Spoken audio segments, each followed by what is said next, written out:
नमस्कार, मी सोनल तांबे. Global Maharashtra 24 news बुलेटिनमध्ये तुम्हा सर्वांचं स्वागत. पाहूया आजच्या ठळक घडामोडी. फक्त ग्लोबल महाराष्ट्र 24 वृत्तवाहिनीच्या आपल्या हक्काचे विचार भेट घेणार आहोत. आम्ही त्यांना त्यांची बाईट देणार आहोत. त्यांनी जे काही पत्रकारांना बोललेले आहेत ते त्यांना देणार आहोत.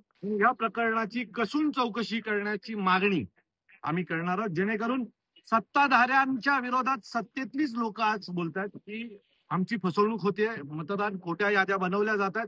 तो वामन म्हात्रेंनी केलेल्या आरोपाची चौकशी व्हावी याच्यासाठी उद्या आम्ही पोलीस आयुक्तांना आणि ठाण्याच्या जिल्हाधिकाऱ्यांना भेटणार. आपण जर म्हटलं राज ठाकरे यांचा मेळावा पार पडला आणि त्यामध्ये मतदार यादी हा स्वच्छ करा, ह्यावर आता मंत्री नितेश राणे म्हणतात पहिले राज ठाकरेंनी मोहल्ल्यावर जाऊन मतदार याद्याच तपासावं.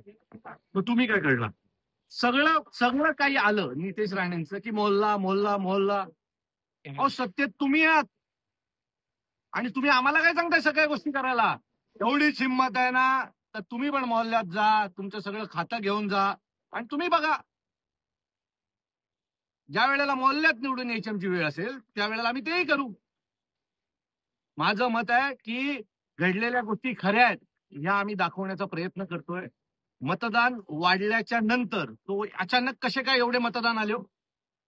अचानक एवढी मतदानाची संख्या वाढली कशी शहरांमधली?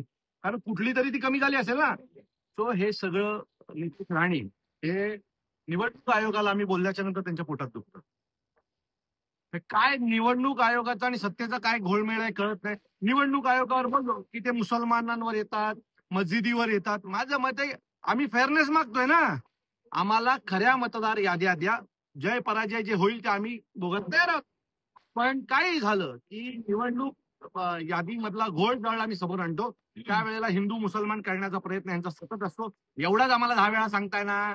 मग एकदा तुम्ही पण मस्जिदीवर जाऊन बघा, हनुमान चालीसा बोलून बघा. फक्त आम्हाला सल्ले देत बसू नका. तुम्ही एकदा आचरणात आणा. नितेश राणे आज असे पण म्हणालेत ना का हनुमान चालीसा आम्ही बोलू. एकदा तुम्ही हनुमान चालीसा मस्जिदीत जाऊन बोलून दाखवा, मग आम्ही मोहल्ल्यामध्ये जाऊन मतदान याद्या चेक करू. हो, माझं मत आहे राहिला जरी नाही आला तरी पक्षाचा नेता आहे, ठीक आहे. आणि ठाण्याचा महापौर महाराष्ट्र नवनिर्माण सेनाच ठरवणार. 2012 विसरू नका.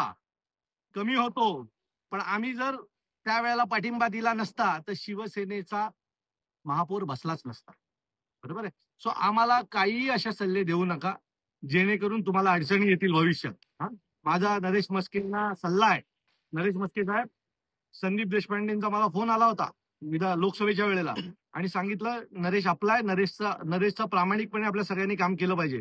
तो संदीप देशपांडे जो पुढचा महापौर ठाण्यातला ठरवेल.